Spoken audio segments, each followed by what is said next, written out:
नाज़रीन, नवाब शाह में खानदानी दुश्मनी ने एक पूरे खानदान को निगल लिया है। 6 अफराद एक ही घर के चुन चुन कर कत्ल कर दिए गए।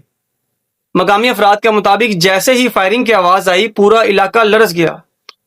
जब लोग जाए वकुआ पर पहुंचे तो हर तरफ लाशें बिखरी हुई थीं और लोग इन्हें उठाने से भी डर रहे थे। किसी के सर में गोलियां लगी थीं तो किसी का पूरा जिस्म लहू में डूबा हुआ था। यह कोई आम कत्ल नहीं था, यह बाकायदा तौर पर नस्ल कशी थी। पूरे खानदान का खात्मा कर दिया गया था। सिर्फ 2 मासूम बच्चे जिंदा बचे, जिनकी उम्रें बामुश्किल 8 से 10 साल के दरमियान हैं। एक बच्चे ने बताया कि जिन्हें मारा गया वो मेरे चचा के बेटे थे। अब घर में हम सिर्फ 2 ही बच्चे हैं। बेसिकली ये एक ज्वाइंट फैमिली थी जो सब लोग इकट्ठे रहते थे। मकामी लोगों का कहना है कि ये दुश्मनी कई साल पुरानी है।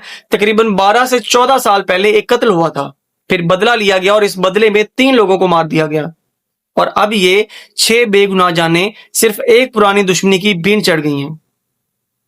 जय वकुआ पर लाशें एक दूसरे से दूर पाई गईं। किसी की लाश कमाद की फसल से मिली तो किसी की सड़क के किनारे से। तस्वीरें और वीडियोस दिखाती हैं कि कुछ लोग मोटरसाइकिलों के करीब कत्ल किए गए। यूट्यूब की पॉलिसी को मद्देनजर रखते हुए हम उन तस्वीर और उन वीडियोस को यहां पर चलाने से कासिर हैं। मकतूलीन की मां बताती हैं कि मेरे बेटे चुन चुनकर मार दिए गए। अब ना घर में कोई कमाने वाला है, ना हिफाजत करने वाला, और हमें इंसाफ चाहिए। वो कहती हैं कि हमारे साथ जुल्म हुआ है। जिन अफराद पर कत्ल का इल्जाम है उनके घरों को बुलडोजर से मिट्टी में मिला दिया गया है। दूसरी जानिब मकतूलीन का घर वीरानी का मंजर पेश कर रहा है। 6 नौजवान एक ही घर से अब एक ही कब्रिस्तान में दफन हैं। और ये कोई दुश्मनी नहीं, ये दरिंदगी थी। हुकूमत से अपील की जाती है कि कातलों को इंसाफ के कटहरे में जल्द से जल्द लाया जाए ताकि ये जुल्म दोबारा किसी की घर की दहलीज पर दस्तक ना दे। एक सवाल जो हर आंख में है कि आखिर कब खत्म होगी ये खून की जंजीर।